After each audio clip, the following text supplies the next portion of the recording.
Ben, je ne vais pas attendre plus parce que ça va être assez dense, donc je m'en excuse. Mais j'ai souvent, enfin, il m'arrive d'avoir du mal à couper des trucs, donc ben, on va voir ça. Vous allez voir tout de suite comment ça marche. Donc voilà, comment ça va se passer. A priori, 30 minutes de présentation plus 15 de questions-réponses. Mais si on fait des digressions ou des questions-réponses au milieu, ben, on dit que c'est 45 minutes en tout et pour tout. Mais voilà, donc je vais vraiment tenir ce timing-là. Le support sera envoyé à ceux qui le demandent. Donc, s'il y a des diapos qu'on passe comme ça rapidement et ça vous intéresse quand même, vous demandez le support et vous aurez tout. Et comme j'ai dit, je vous préviens, certains diapos sont verbeuses, donc je les résumerai. Donc, ce que je vous propose quand je suis sur ces diapos-là, c'est à la limite de fermer les yeux et d'écouter ce que je dis, plutôt que d'essayer de lire en même temps, parce que là, ça va bugger chez vous, hein. Ok. Alors, juste un petit rappel du pourquoi, puisqu'on parle de résistance au changement. Donc, tout le monde sait que ça existe. Est-ce qu'il y a quelqu'un ici? Vous pouvez ouvrir les micros. Est-ce qu'il y a quelqu'un qui se dit, c'est quoi la résistance au changement? J'en ai jamais entendu parler.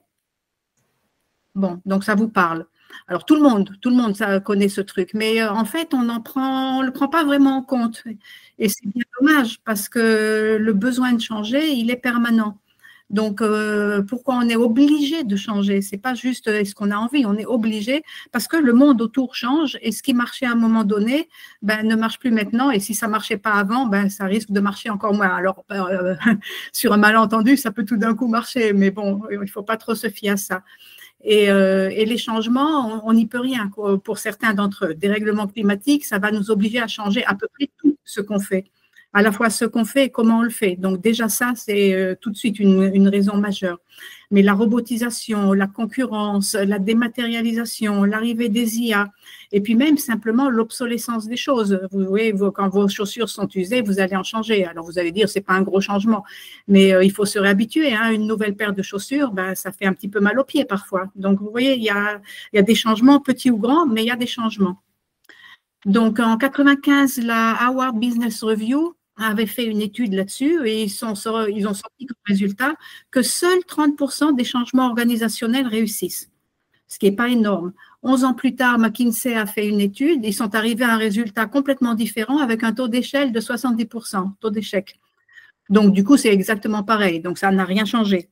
Et pourquoi? Eh ben, c'est très simple, on dit c'est la résistance au changement. Voilà. C'est un peu, plutôt qu'expliquer quoi que ce soit, c'est presque un prétexte pour dire c'est pas ma faute, on n'y peut rien, c'est comme ça, c'est la vie, etc. Et là, moi, je peux dire stop. Stop, on ne peut pas de ça. Est-ce que vous avez envie, quand vous faites des changements, d'être dans 70% de chances d'échec? Ou est-ce que vous avez envie d'être dans les 30% de réussite? Donc, si vous avez envie d'être dans les 30% de réussite, je pense qu'il ne suffira pas de dire « ouais, mais bon, c'est la résistance en changement, on n'y peut rien ». Alors, donc c'est pour ça que j'ai eu envie de faire ce webinaire. Et je me suis dit que je vais faire ça avec mon nouveau petit copain, donc Perplexity, c'est mon IA préférée pour l'intelligence corrélative, c'est-à-dire que, pourquoi je vous raconte ça déjà par honnêteté, hein, parce que voilà, j'ai travaillé avec Perplexity, mais aussi pour vous dire comment j'ai fait ça, parce que pour moi c'est un changement, ça fait quand même un certain temps que je fais des confs, des webinaires, des formations, etc. Et j'ai fait ça soi-disant toute seule, mais en réalité c'est jamais toute seule, parce que quand on fait quelque chose, on en parle avec des collègues, etc. Et moi, j'adore l'intelligence collective. Donc, ça fait partie vraiment de mes méthodes de travail depuis très, très, très longtemps. Donc, on réunit des gens, on travaille ensemble, on brainstorm, etc. Sauf que ça demande beaucoup de temps et c'est compliqué. Et Perplexity, ben, en fait, il fait ça tout seul. C'est une intelligence collective. Donc c'est génial. Alors, et vous allez voir, je vais un petit peu raconter comment je travaillais et vous verrez les résultats et après, vous verrez comment j'ai hacké le truc. Alors, j'ai posé à Perplexity la question de propose-moi 3 structures différentes pour mon webinaire. Donc, je lui ai expliqué webinaire, etc. Il y a ici parmi les gens, j'ai vu arriver Reda. C'est lui qui m'a appris à utiliser les prompts comme il faut. Donc, merci Reda. Donc, j'ai fait un joli prompt et j'ai demandé à Perplexity de me donner 3 structures pour le webinaire. Il m'a donné une approche par les étapes, une approche par les types de résistance et une approche par les rôles, qui sont toutes les 3 super intéressantes. C'est une des diapos sur lesquelles on ne va pas s'attarder, mais si vous la voulez, vous l'aurez.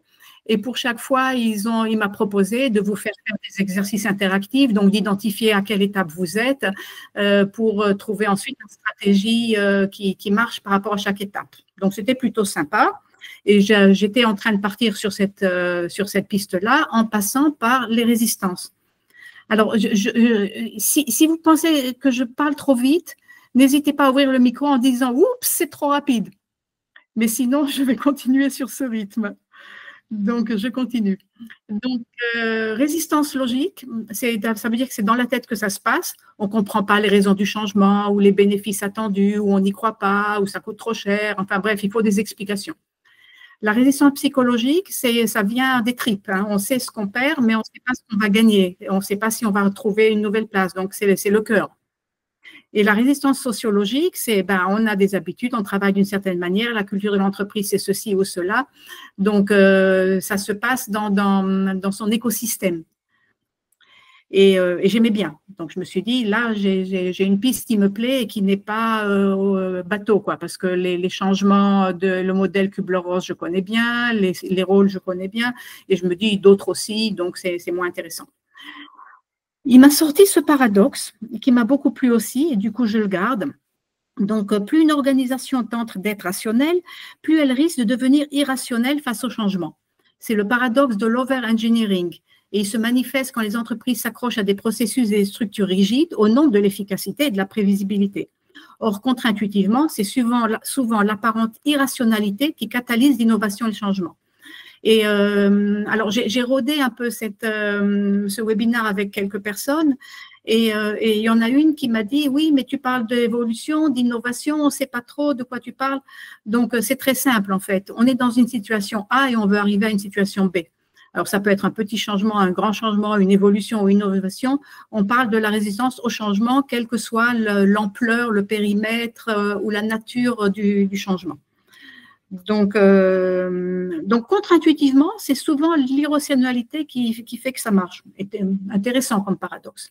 Alors, je lui ai demandé plus tard d'où vient ce paradoxe et il m'a sorti les sources universitaires du truc. Mais ça suffit pour le partage avec avec Perplexity. Donc, la résistance au changement, c'est un phénomène complexe et les 4 principaux problèmes, j'aurai une autre diapo avec plus de détails, mais les 4 principaux problèmes, les problèmes courants qui peuvent se résumer en 4 parties. Donc, une culture d'entreprise effectivement rigide et hiérarchisée, un manque de compétences internes, parce que quand on change, il faut avoir des nouveaux savoirs, des nouvelles compétences et on ne les a pas forcément. La résistance des employés face à l'incertitude, donc là, on est plutôt dans le psychologique et le sociologique, et des difficultés d'alignement entre différents départements parce qu'il est possible que les objectifs ne soient pas convergents, que chacun avance à son rythme, parfois même que les objectifs se contredisent. Donc tout ça, c'est les problèmes majeurs. Et puis, on a aussi des résistances en dehors de l'entreprise. Donc, par exemple, celle des autorités, des clients, de la profession, donc des résistances qui ne sont pas intérieures, mais comme elles sont fortes à l'extérieur, ça influence aussi l'intérieur. Par exemple, les employés rentrent à la maison et leurs amis, leurs familles, etc., contestent le bien fondé des changements qu'ils sont en train de vivre dans l'entreprise. Donc, ça affecte aussi le changement interne, finalement. Donc, et ça, ces 4-là, c'est un résumé de ce qu'il y a ici. Donc, on ne va pas lire cette diapo. Si vous voulez fermer les yeux, je vais juste lire ce qui est en rouge, c'est-à-dire les effets, les impacts. Donc, je vous invite à fermer les yeux et pas à lire en parallèle, sinon vous serez perdu. Donc, les résistances peuvent créer des ralentissements, des difficultés de collaboration, des retards, de la démotivation, des incohérences, des impossibilités, de la perte de productivité, de la paralysie décisionnelle, de la perte de confiance, des frustrations, des difficultés de gestion, des difficultés de pilotage, des freins à la prise d'initiative et à l'innovation, de l'inefficacité organisationnelle, de la rigidité organisationnelle, de la lenteur décisionnelle et finalement une stagnation des performances. Donc, vous voyez, ça fait beaucoup, beaucoup de choses. Et quand Perplexity m'a donné ça, je me suis dit, on est encore une fois en train de noyer le poisson. Parce qu'il y a tellement de trucs, donc vous pouvez ouvrir les yeux, hein, il y a tellement de trucs qui peuvent foirer qu'on va se retrouver dans la situation du départ. Il y a tellement de choses que du coup, on ne sait plus comment faire, on ne sait plus par quoi commencer. Donc on ignore et on passe à la suite. Donc, je me disais, et voilà, et si on évitait de noyer le poisson? Et je me suis dit, on ne va pas faire Perplexity ce que tu proposais, parce que c'est refaire ce qui a déjà été fait et qui ne marche pas. On va chercher autre chose, on va chercher ce qui marche. Alors, je lui ai posé une autre question, c'est donne-moi des exemples d'entreprises qui marchent ou qui ne marchent pas. Alors, pour marche, c'était très simple. Donc, ça, c'est la page américaine. Après, il y aura une page française. Donc, donne-moi des entreprises qui marchent et comme critère, j'ai pris celles qui cartonnent en bourse, on peut dire qu'a priori, ça marche. Et celles qui ont disparu ou qui n'ont pas tenu leurs promesses, parce que tout le monde ici n'a pas disparu dans la liste. Ah, vous voyez de quel côté sont celles qui marchent et celles qui ne marchent pas. Hein. Mais il y en a où je ne sais pas si les plus jeunes d'entre vous ont jamais entendu parler de BlackBerry ou de Commodore, ou même, qui sait, d'Atari, peut-être que même Atari pour vous, c'est, ou Panam, la Panam, c'était la grande compagnie aérienne américaine, la Pan American, vous savez, il y a même une chanson avec. Donc, qu'est-ce qui a fait que ça marche? Alors, chez IBM, il y a eu le concept One IBM, le désilotage. Chez Apple, c'est la culture de produits. Vous savez, ils font des produits magnifiques, hyper ergonomiques, et du coup, ils peuvent les vendre plus cher que les autres. Ça marche quand même, ça cartonne. Je résume, hein, bien sûr, il y a plein d'autres choses. Chez Tesla, c'est un renouvellement des effectifs. On connaît les méthodes, les méthodes américaines d'Elon Musk. Il vire les gens en masse et il en recrute d'autres qui sont d'accord avec lui. Chez Microsoft, grosse mindset, donc changement de mindset, c'est énorme. Google, ils ont le principe du 20% temps libre. Donc, pour ceux qui ne connaissent pas, le 20% temps libre, c'est-à-dire que, non, a priori, c'est le vendredi. La journée du vendredi, les gens peuvent la consacrer à faire ce qu'ils veulent. Et c'est sur ces 20% de temps libre qu'ont été développées des choses qui sont devenues des gros succès de Google, comme Google Mail, Google Maps, etc. Alors, il y en a aussi, c'est controversé, parce qu'il y en a qui disent que ce n'est pas vraiment du 20% de temps libre, du genre on va faire 80% de travail plus 20% de temps libre, mais qu'ils disent que c'est du 120, du genre tu fais 100% de travail et puis ensuite, pendant 20%, tu peux travailler en plus. Donc, je vais pas rentrer dans ce débat, mais il y a quand même cette idée de les employés peuvent faire ce qu'ils veulent avec au moins le matériel de l'entreprise, si ce n'est pas toujours le temps libéré par l'entreprise. Chez Starbucks, ils ont misé énormément sur la formation et des avantages sociaux, des beaux avantages sociaux. Aux États-Unis, ce n'est pas forcément très courant. Et sur la formation, ce n'est pas seulement la formation des employés, mais même de leur famille, donc les conjoints, les enfants. Ils font vraiment un gros effort là-dessus. Et chez Alibaba, c'est le grand site d'e-commerce chinois qui s'est diversifié comme les belles boîtes américaines et qui ne fait plus que de l'e-commerce, mais aussi des loisirs et plein d'autres trucs. Les résistances étaient énormes parce qu'on disait c'est pas du tout dans la culture chinoise, ça ne marchera jamais. Et bien au début, effectivement, ça ne marchait pas trop. Et ce qu'ils ont fait, c'est une démarche inverse. Plutôt que d'imposer aux Chinois la culture numérique telle qu'ils voulaient la mettre, en fait, ils ont pris un élément important de la culture chinoise qui est la journée des célibataires. Et ils ont transformé la journée des célibataires en injectant dedans des façons donc, de commercer, donc de l'e-commerce, du paiement en ligne, etc., etc. Et ça a été un succès immense. Leur journée des célibataires a été un succès fulgurant et c'est ça qui les a lancés. Donc, on a quelques trucs intéressants ici. Donc, désilotage, formation, culture produit, culture d'origine et laisser de la place à l'innovation. Grosse mindset, 20% de temps libre, c'est des mots différents, mais ça ressemble quand même. Et du côté de ceux qui n'ont pas marché, je ne vais pas rentrer dans tous les détails parce que ça prendrait trop de temps, mais ça n'a pas avancé assez vite en fait. C'était des boîtes qui étaient toutes très très performantes, parfois numéro 1 dans leur domaine. Kodak, par exemple, a inventé la photographie numérique, donc vraiment les pionniers. Et pourtant, ils n'ont pas réussi à faire le virage parce qu'ils n'ont pas su gérer leur activité existante et la nouvelle. En fait, ils avaient peur que la nouvelle activité phagocyte l'ancienne dans laquelle ils sont numéro 1 et qui leur fait gagner des sous. Et du coup, ils n'ont pas investi suffisamment dans la nouvelle. Et puis finalement, la première a disparu. Et comme il n'y avait pas de nouvelle, Kodak, c'est plus ou moins mort. Donc, voilà. Alors après, j'ai fait la même chose pour les entreprises françaises. Donc, chez Danone, beaucoup de communication, formation, l'implication des équipes dans le développement de nouveaux produits. Chez L'Oréal, formation massive. Ils ont mis en place des labs d'innovation, ils ont recruté des profils tech et ils ont encouragé à l'expérimentation. Michelin, communication, création d'équipes transverses, formation, intrapreneuriat.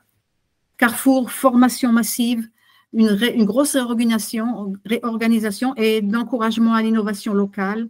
Decathlon, formation, réorganisation, innovation locale. Chez Engie, il y a beaucoup de choses, communication, formation massive, création d'une culture d'innovation, entrepreneuriat, des équipes transverses, l'implication des employés, la simplification organisationnelle et de l'agilité. On connaît, on coach chez Engie. Chez Accor, digitalisation massive, formation, création d'une culture d'innovation et de service.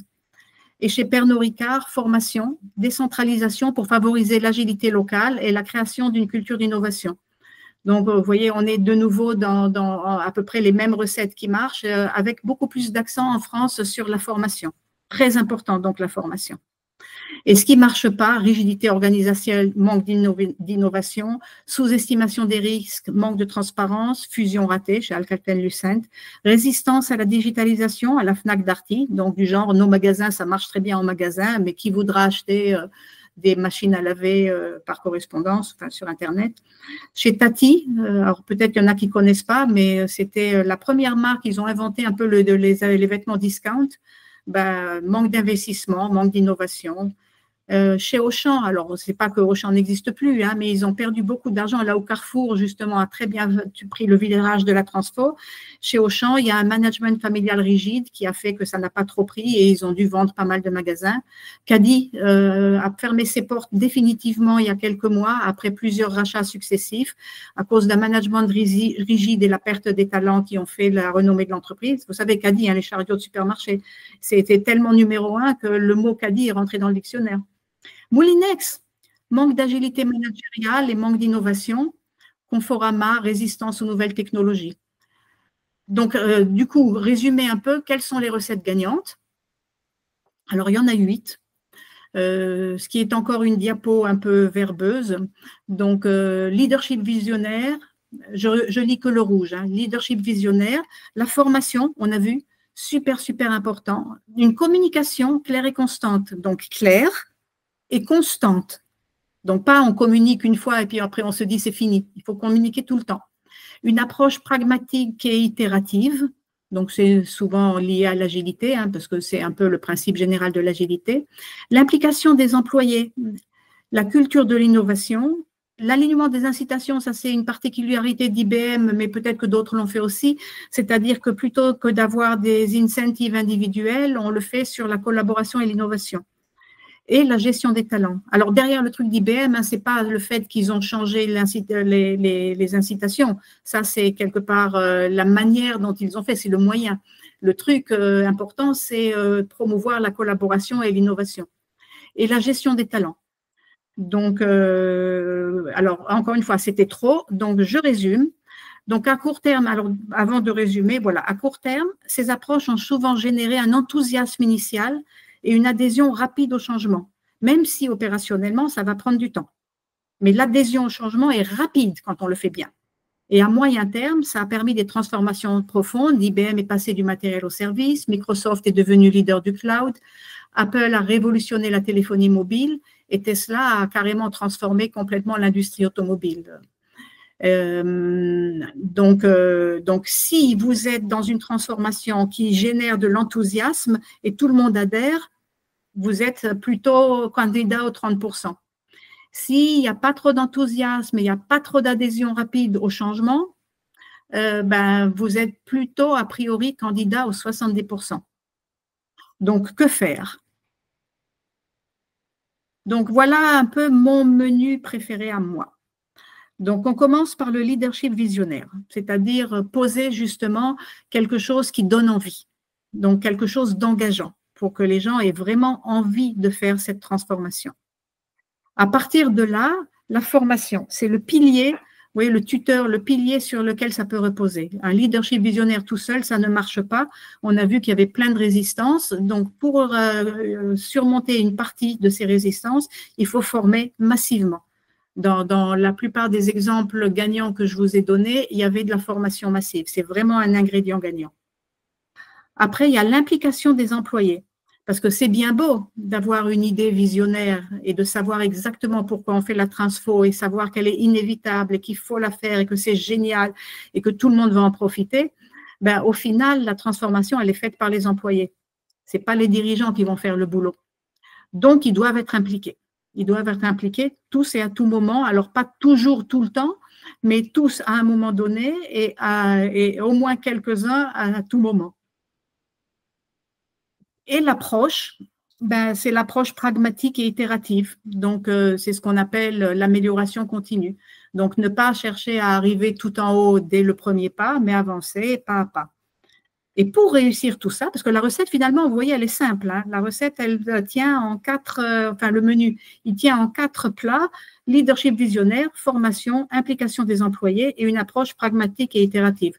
Donc, finalement, ça devient beaucoup plus simple, cette histoire. Mais pour que ça marche, il faut être accompagné sur le terrain. Donc, alors oui, évidemment, je suis coach et je travaille pour Good, qui est un cabinet de conseil. Mais ce n'est pas pour rien, hein, ça correspond. Donc, l'accompagnement sur le terrain, il est inévitable. Si vous ne le faites pas, vous risquez de tout rater. Alors, il y a plusieurs raisons à cela. La première, c'est que vous avez besoin obligatoirement pour changer de quelqu'un qui vient de l'extérieur. Parce que si vous voulez le faire et vous n'avez pas quelqu'un de l'extérieur, vous êtes trop dans le bocal et vous ne voyez pas des choses que quelqu'un d'externe pourra voir. Qui plus est, quelqu'un qui a quand même une certaine expérience, donc qui en a vu d'autres, donc qui peut rebondir sur ce qui se passe chez vous par rapport à ce qui s'est déjà passé ailleurs. Donc, ne serait-ce que pour cela, il vous faut quelque chose, quelqu'un d'extérieur. Mais ce n'est pas seulement de l'accompagnement, c'est de l'accompagnement sur le terrain. Donc, il ne s'agit pas de prendre un cabinet comme ceux, par exemple, au début, McKinsey ou d'autres du même genre, qui vont venir et vous amener un plan de transformation. Et ça sera bien joli. Et après, vous direz à tout le monde, ben voilà, on communique, on vous forme, et puis maintenant, allez-y. La transformation n'est pas facile. Donc, les ingrédients, la formation, l'implication et l'approche pragmatique et itérative, ben, il faut le faire. Et pour le faire, il y a des tas et des tas de petits obstacles qui ne seront pas les mêmes pour les uns et pour les autres. Donc, vous avez besoin d'un accompagnement vraiment sur le terrain. Et comme ça, la transformation, elle est pilotée d'en haut par le leadership visionnaire et elle est effectuée sur le terrain avec l'accompagnement de gens qui savent comment faire. Et du coup, ils peuvent amener les autres à savoir aussi comment faire et qu'est-ce qu'il faut faire. Et si vous faites ça, ben, vous développez une culture d'adaptabilité et d'innovation continue qu'il faudra maintenir sur le long terme. Parce que ce n'est pas fait une fois pour toutes, c'est vraiment une culture qui doit être développée et maintenue. Et du coup, ce que vous allez faire, ce n'est pas un plan de changement, mais vous allez créer un environnement de changement. Et c'est toute la différence. Donc, créer un environnement de changement plutôt qu'un plan de changement. Donc, ça, c'est voilà, pour moi, c'est la recette gagnante. Alors, après, j'ai ici une liste d'ingrédients. Alors, encore une fois, une diapo avec beaucoup de choses dedans. Donc, ça sera sur le support si vous voulez la voir. Mais l'idée, c'est dans chacune de ces formules, donc leadership visionnaire, formation, implication des employés et l'approche pragmatique et itérative, il y a plein de choses. Et ce qui est écrit ici n'est pas exhaustif. Donc, c'est une des raisons pour laquelle l'accompagnement est nécessaire, parce que ce n'est pas un truc à plaquer tel quel sur tout le monde. C'est-à-dire que pour certains, il faudra les 4 ingrédients, là, les quatre parties du menu. Mais pour le leadership visionnaire, chez l'un, ça sera plutôt mettre en place un coaching pour les dirigeants, et puis chez un autre, ça sera plutôt des ateliers de co-création de vision, ou peut-être les deux chez le même. Vous voyez, il faudra prendre les bons trucs aux bons endroits pour faire le bon mélange qui va marcher chez vous. Donc, l'idée, c'est qu'il y a une structure générale qui est plutôt une structure gagnante, mais à l'intérieur de laquelle il faut choisir les bons ingrédients qui, eux, vont être spécifiques à votre contexte, à vous. Donc, du coup, ben, comme par hasard, c'est ce qu'on fait chez Good. Donc, on forme des managers, on forme les personnes clés, on forme les équipes, Donc, on a à la fois des formations sur étagère, mais on fait surtout des formations sur mesure. On accompagne, donc on accompagne les dirigeants et les managers et on accompagne sur le terrain à la fois les managers et les équipes. Donc ça, c'est un volet hyper important de la transformation, du succès de cette transformation et de la lutte contre les résistances au changement. Parce que du coup, il n'y aura pas de résistance, hein. On met en place de l'agilité. Donc, c'est une culture de l'innovation et de l'amélioration continue. On met en place et on anime des communautés de pratique, on fait de la facilitation d'événements. Et surtout, ce qui est très important, c'est qu'on passe le relais à des internes. Donc, la présence des coachs n'est pas pour s'éterniser ou pas pour faire le truc et puis ensuite on s'en va et advienne que pourra, mais c'est pour faire en sorte que vous arriviez à avoir, ce qu'on disait ici, un environnement de changement que vous pouvez maintenir sur le long terme tout seul. Donc l'idée, c'est de former et d'accompagner des internes qui vont prendre le relais. Donc, à 3 minutes près, je suis dans les temps. Donc, comment ça se passe? Est-ce que vous avez… Alors, je vais vous demander, avant de vous proposer de poser des questions, j'aimerais que vous mettiez dans le chat, si vous voulez bien, ce que vous retenez de tout ça. Est-ce qu'il y a quelque chose, un truc qui vous a particulièrement marqué ou intéressé?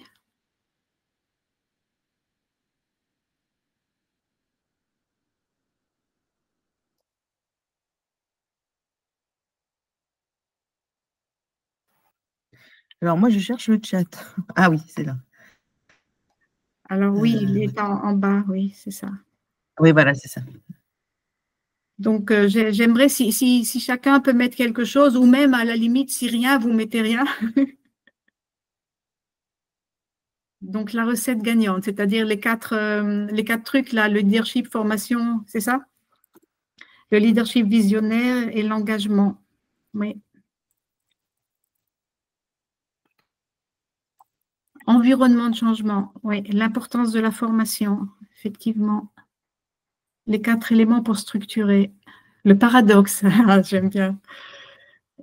Co-construire une culture, oui. Oui, la culture, construire une culture. Ok, très bien. Donc, alors, est-ce que vous avez des questions? J'arrête peut-être le partage pour qu'on puisse se voir.